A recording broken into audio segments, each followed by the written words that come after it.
Coming up, we'll look at the career of soccer star Chris Wondolowski since his retirement, plus meet Cynthia Chavez Lamar, the first woman to lead the National Museum of the American Indian. And it's all about outer space with John Herrington as he watches the first Native woman astronaut now living in space. I'm Mackenzie Allen Charmley. Join us for those interviews from the ICT Newscast.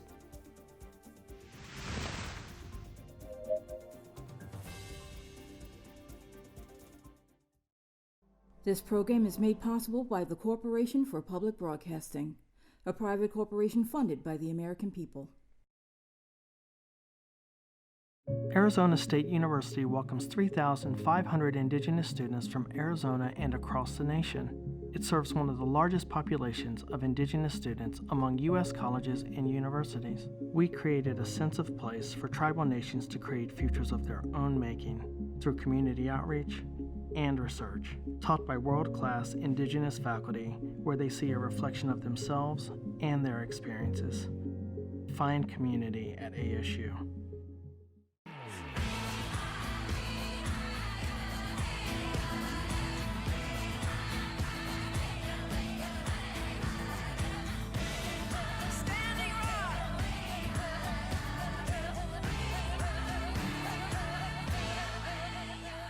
This is the ICT Newscast with Cynthia Chavez. Chinangale, I'm Mackenzie Allen Charmley. We're glad you joined us. As 2022 winds down, we take a look back at some of the newsmakers we interviewed this year. At the start of this year, we spoke to Chris Wondolowski. He played professional soccer for 17 years. He went from a supplemental draft pick to the all-time leading goal scorer in the MLS. He also had an all-time MLS scoring record of 171 career regular season goals. Wondolowski retired in November of 2021. He went from the playing field to the front office with the San Jose Earthquakes. He shared with us his plans for his new role with the Earthquakes and his favorite memories. Well, right now, I think the thing that stands out most is the friendships and the camaraderie in the locker room. I think that's the part I miss the most right now. I know I'm freshly removed, but I loved being out there on the field. I loved, scoring goals and winning, but it was the friendships and hanging out and the banter in the locker room. I think that I miss the most right now. You know, I always love to ask, especially because you started and you spent so much time playing soccer. How did you actually get introduced to playing soccer? Oh, that's a great question. I grew up playing all sports and every sport possible, baseball, basketball, track, soccer. My dad played soccer. He played collegiately at UC Berkeley. And so I think that love for the game started young. And I always had that extra, I think, passion for it. I loved every sport, whatever season I was in. That was my favorite sport at the time. But when soccer came around, it seemed to just have a little bit extra passion for it. And you did very well in your professional career, of course. When you look back, what is the accomplishment that you're most proud of? I have a couple. One representing the country in the World Cup down in Brazil, I think was amazing and something that will always stick with me. But winning the championships, winning the trophies, I was able to win two MLS Cup championships, then also two Supporter Shields, which are the best record during the regular season for the season. And so very honored for both of those, and I love those. What do you attribute your success to?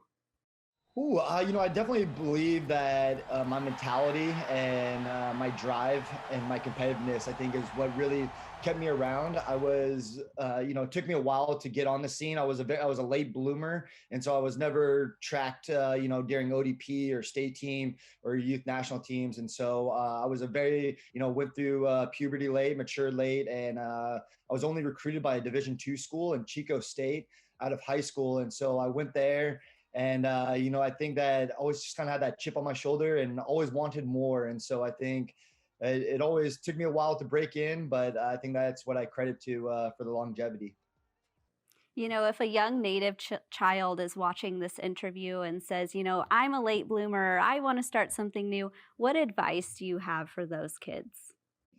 My advice, and a little bit cliche, but there are many paths to your final goal. And, some are the straight, short, direct route, and some are the long, windy roundabout. But usually those are the most scenic, the most beautiful, and the ones that you remember the most. And so that was kind of my journey. And that's the thing that you always have to remember is there'll be obstacles in the way of your path and of your road, but it's how you overcome them, how you get past them, and how you continue on that path.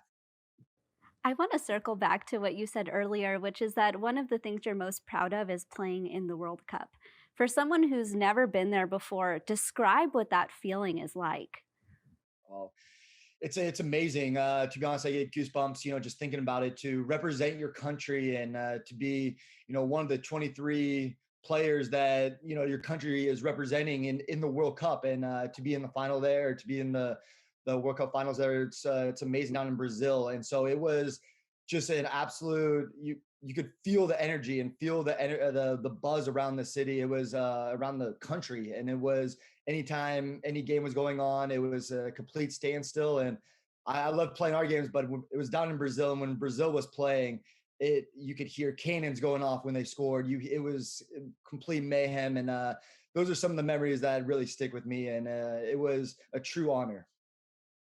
Talk about goosebumps. I feel like I'm getting goosebumps just listening to you recap and think about all of these really great memories. I'd love to ask you about what you're up to now. Tell us about that. Absolutely. Still working with the San Jose Earthquakes in the front office.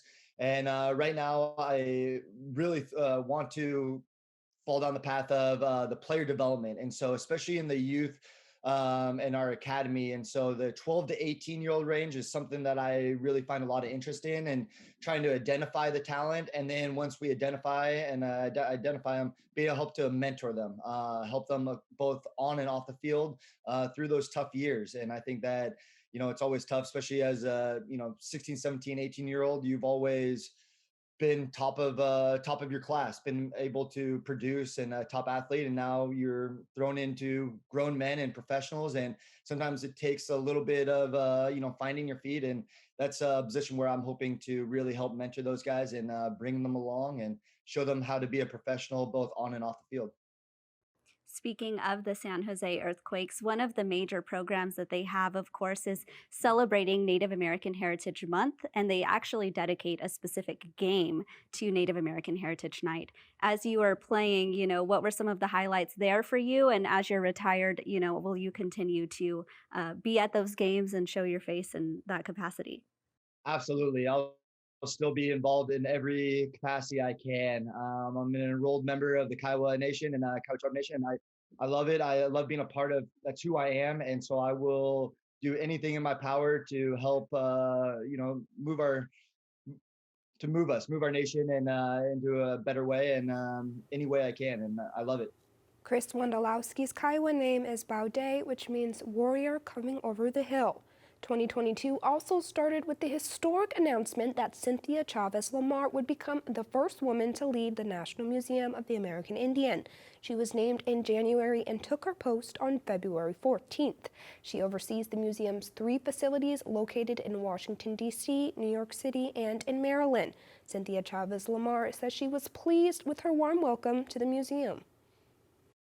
Well, I've been really pleasantly surprised by the outpouring of support and, of course, well wishes from a number of people across the U.S. and some from Canada and other places internationally. I think this is a great time in terms of bringing attention to the Smithsonian and the National Museum of the American Indian. So I'm very thankful for the outpouring of support. What does the director of NMAI do?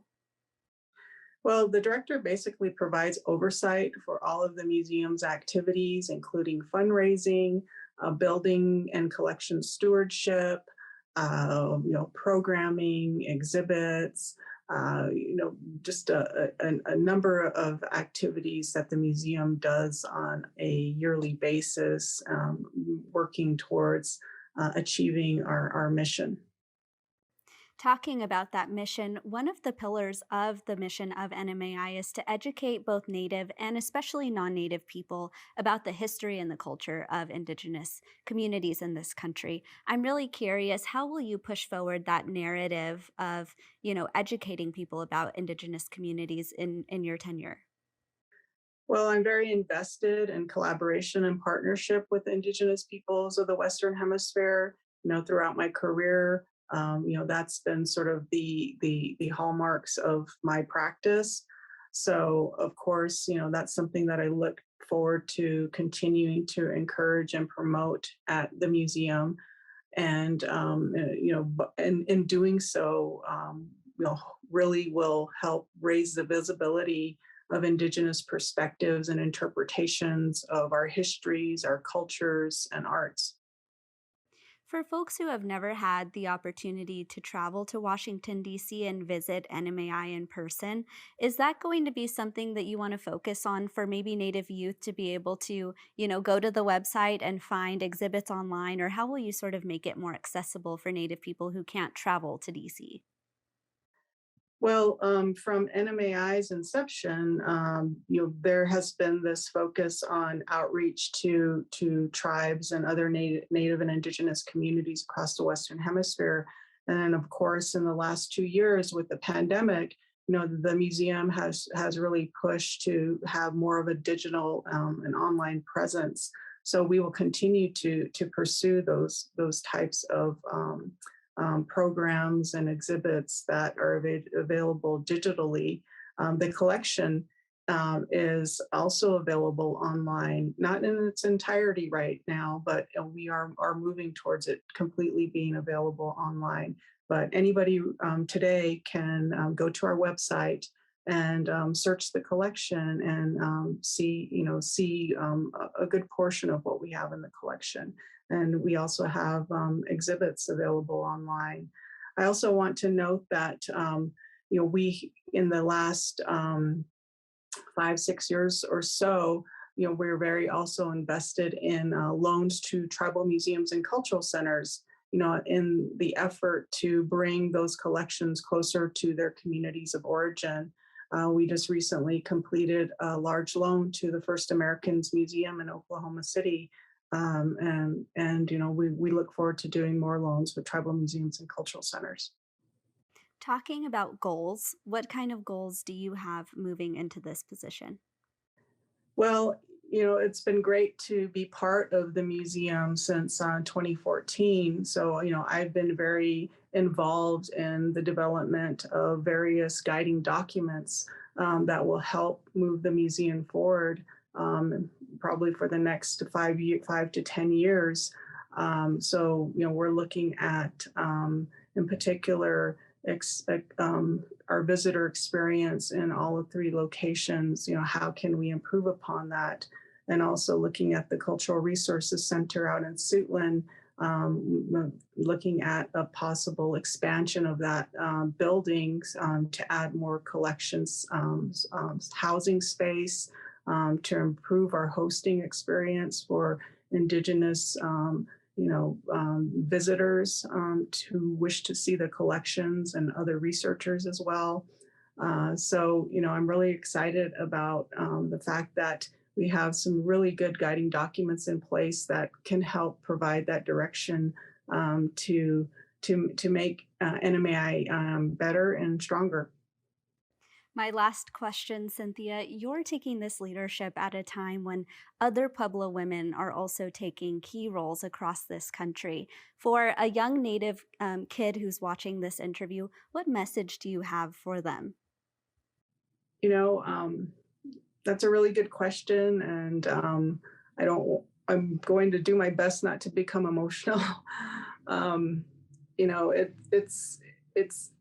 When I look back at my youth and where I come from, Gasha, San Felipe Pueblo, I'm just very, very thankful for what the community and my elders and my family have instilled in me in terms of values and beliefs. And, that's what's helped keep me strong throughout my entire career and from being away from from gotcha, that's hard.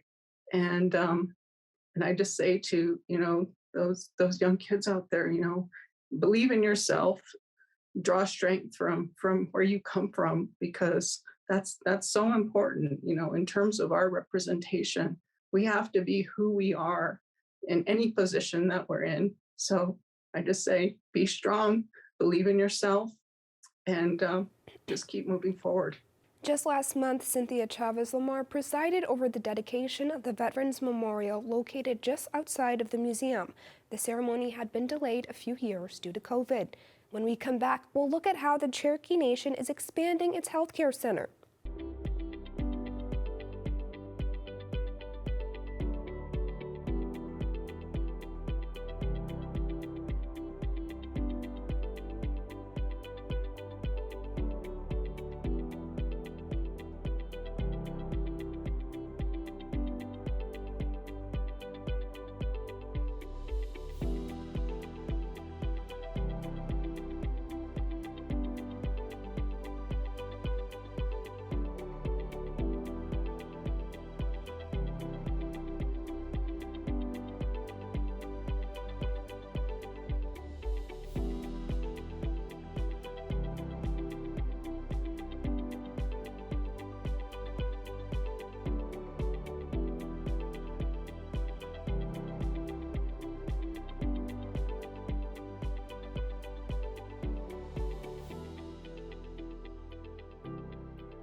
This summer, the Cherokee Nation in Oklahoma cut the ribbon on a new addition to the Wilma Mankiller Health Center.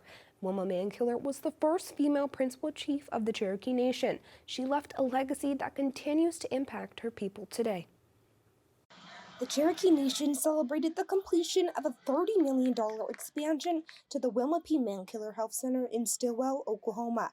With over 400,000 citizens in the Cherokee Nation, the 80,000 square foot renovation will provide resources that will increase its capacity for healthcare services. Yes, this is a multi-million-dollar facility. Yes, we have the largest health system for Indian people in this country. And yes, it is getting bigger and better every day.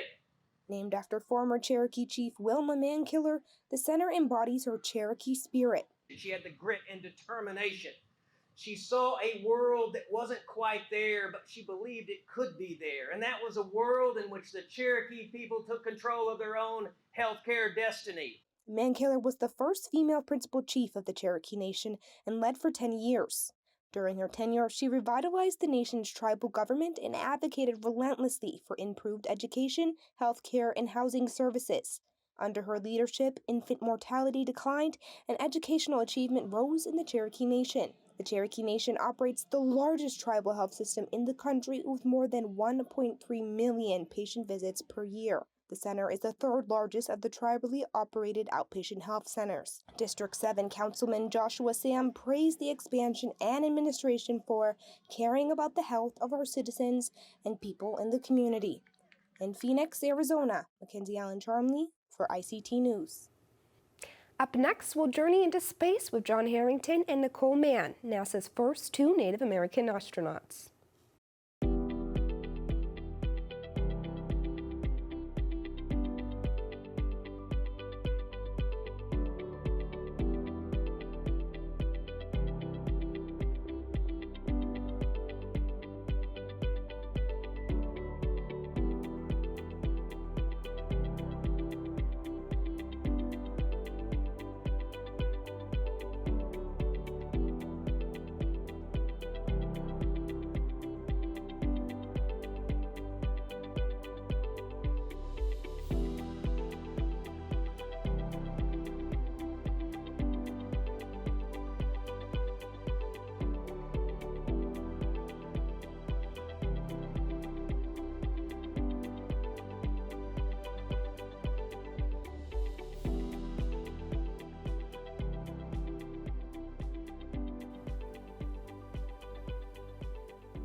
Nicole Mann is living on the International Space Station right now. She blasted into space on October 5th as the commander of the crew. It might be hard to believe, but she's just the second Native American astronaut. John Herrington, who is Chickasaw, was the first Native astronaut. He went into space in 2002. Part of his mission was to help build new areas of the International Space Station. Herrington gave us his unique perspective on her mission, but first reflected on his own experience. I'm thinking, wow, it's been 20 years. I mean, it's time has just flown by, and it's great to see a Native person be able to fly to the space station, be a part of the nation's space program, and then hopefully inspire a bunch of Native kids that this is something they can do as well. Nicole Mann is the commander of this mission. Tell our viewers what that means. Well, Commander, she has a responsibility for actually going up on board the Dragon to the space station. She'll get up there. There'll be a handover at some point in time during the mission. It's one of these things as a leadership, you want to be in command. You want to have the leadership position to be able to lead the effort on the space station. So it's a very impressive role to have. I'm very proud of her, and I'm sure she'll do very well. When you were in space, you were there for 13 days, and Nicole Mann is set to be there for a projected 5 months. What do you think that means for her? And maybe provide some context as to how long that is. Well, I say lucky her. I'm very envious. I would love to have flown on a space station. I was training to fly with 2 Russians. I was a commander, had a medical issue that prevented me from flying long duration, unfortunately. But to be able to see somebody fly for 6 months, there's a lot of issues that go along with that. Certainly, the challenge of being in space for that long. Microgravity has an impact on your body. You lose muscle mass, you lose bone mass, and so you do about 2 hours of exercise every day. A variety of experiments. The thing about when I flew, I flew for 2 weeks, and there's working in space and there's living in space. And I think the idea of flying for 6 months is the idea of living in space as well. And I wish her well. I would love to have done that, but it is what it is, right? Well, the Native astronaut community is really small. 2 of you. Do you know Commander Mann personally? I met her a while back when she was selected, I think, in 2013. I left the office in 2005. So I look at, if you go back 20 years from when I flew, we just started flying the space shuttle. So, about STS-2, STS-3. So that 20-year gap, so much stuff has changed. I called astronaut crew quarters. I spoke to Lauren Lundy, who runs astronaut crew quarters. She worked there when I was there. And I said, hey, pass along to Nicole, best of luck, congratulations. Also, Koichi Wakata is a Japanese astronaut that I was in the office when I was there. I call him Koichi the man, he's upstairs as well. So I wished them all well, but I haven't talked to her personally since she was assigned or when she's flying. I want to talk about spacewalks because you, of course, had the chance to do that 3 times. Do we know yet if she'll get to do any spacewalks? I understand that she's scheduled to do spacewalks. I understand she's scheduled to do about 200 experiments during the 6 months. I mean, the crew is expected to do 200 experiments. She'll have a chance to step outside. And one of the high point of my professional career was being able to step outside the vehicle and go out and assemble the vehicle that she's on right now. So I'm really glad I had a part in that.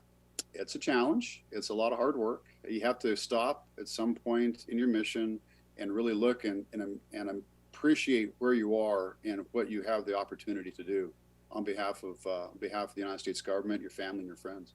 I could only imagine what that feels like. The crew, as I was preparing for this interview, was laughing at me because I'm a little bit of a space nerd. Something that I really love about the ride that Nicole Mann got to take was that the SpaceX Dragon capsule is autonomous. Tell us what that means and how that's different from your mission. Well, the space shuttle was autonomous to an extent as well. The idea that when you lift off, the computers are actually controlling pretty much everything on the vehicle. And the commander is there in the event that something goes wrong. And as one of the crew, I was supposed to be, I supported the commander and the pilot on ascent. If something had gone wrong, we know the procedures, we know what we have to do, and we can take over manually. Even on the space shuttle, we had 5 computers. 4 of the computers talked to each other and constantly went through the process of processing. And luckily, only a couple things, I think one thing went wrong on our launch, and the commander didn't have to push the big red button and take over manually. So it's fun to be able to, you're not looking out the window, you're doing your job, you're paying attention to what your procedures are, in the event that something goes wrong. So it is a fabulous ride. I think she took more G's than I did going uphill. I think I only pulled about 3 G's the last minute of launch. I think they pulled a bit more than that. So I'm sure it was a fun ride, and they had a great time going uphill. Tell us what G's are. G's, we stand right now on Earth. We pull 1 G. The idea that gravity's pulling us down 32.2 feet per second squared is the acceleration that we feel right now. As you lift off in the shuttle, you accelerate. So as you accelerate, there's a greater level of pressure against you. So the first 2 minutes of launch, we felt 2 G's, so that's twice what our body weighs. In the last minute of our launch, we were probably pulling 3 G's. So if your arm weighs 10 pounds, now it weighs 30 pounds, and it's a lot harder, to get up and move your arms and things like that. For me, and I'm sure for Nicole, it felt like somebody's sitting on your chest because you're accelerating this way and you feel that pressure against your chest. And then when the engines quit, you go from 3 G's in my case to 0 G's instantaneously. And it's like whoever was sitting on your chest has decided to hop off. And now you're floating once you take your seatbelt off, as well as your checklists. And if there's any dirt on the floor, it comes up too. So appreciate it very much. Best of luck to Nicole on board. Looking forward to chatting with her when she comes home. And that's a slice of our Indigenous world. For all the latest, visit ictnews.org. From all of us in the newsroom, stay safe, my relatives. Sometimes you got to take a stand just because you know you can. Oh, you got to run, you got to run.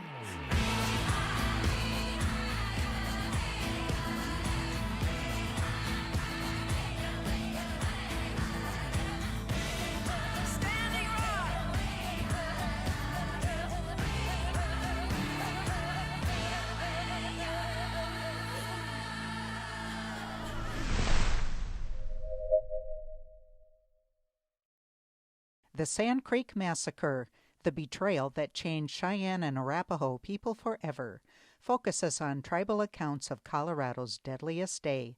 Exhibition details at historycoloradocenter.org.